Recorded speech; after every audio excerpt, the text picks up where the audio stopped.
एक समय की बात है, चंदनपुर नाम का एक गांव हुआ करता था। उस गांव के सभी लोग बहुत अच्छे स्वभाव के थे। वह लोग खेती करके अपने घर चलाते थे।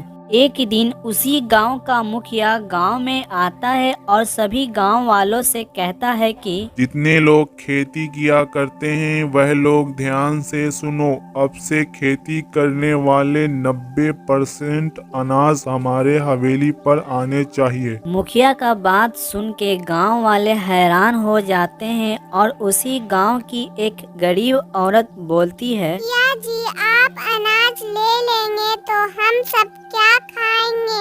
आप ऐसा मत करो। हाँ सरकार, हम लोग कैसे अपना अपना घर चलाएंगे? मुखिया किसी का बात नहीं सुनता है और वह बोलता है, अगर जो भी अनाज नहीं देगा उसे इस गांव से निकाल कर फेंक दिया जाएगा। ऐसा कहकर वह मुखिया वहां से चला जाता है। उसके बाद गांव वाले अपने अपने घर चले जाते हैं, लेकिन मालती उस मुखिया के हवेली पर जाती है और मुखिया से कहती है, मुखिया जी, आप ऐसे करोगे तो हम गरीब लोग मर जाएंगे। मरते हैं तो मरे, मुझे अनाज चाहिए, तुम यहाँ से जाओ। नहीं मुखिया जी, हम यहाँ से तब जाएंगे जब हमें गांव वालों को अनाज मिलेगा, तब जाएंगे। अच्छा, तो तुम ऐसे नहीं मानोगी? अरे इससे मार कर कुएं में फेंक दो। बेचारी मालती को मार कर कुएं में फेंक दिया गया।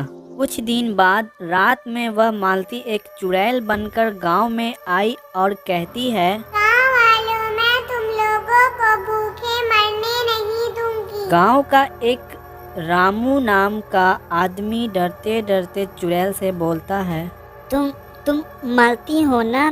तुम चुड़ैल कैसे बनी? उस मुखिया ने मुझे मार कर कुआं में फेंक दिया था। तब से मैं चुड़ैल बनकर उस मुखिया को खोज रही हूँ, उसे मारने के लिए।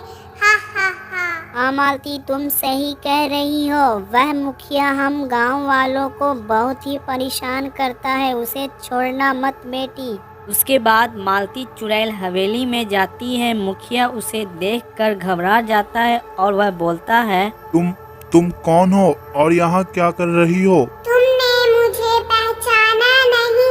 मैं वही गरीब हूँ जो तुम्हारे पास आकर अनाज मांगी थी। तुमने उसे मार दिया था, मैं वही हूँ। हा हा हा। मुझे छोड़ दो, मुझसे गलती हो गई, मुझे जाने दो। नहीं, अभी तो तुम्हें मरना ही पड़ेगा, तभी तो गांव वाले खुश रहेंगे। ऐसा कहकर चुड़ैल मुखिया को मार डालती है और मालती की आत्मा को शांति मिल गई। उसके बाद गांव वाले खुशी खुशी रहने लगे।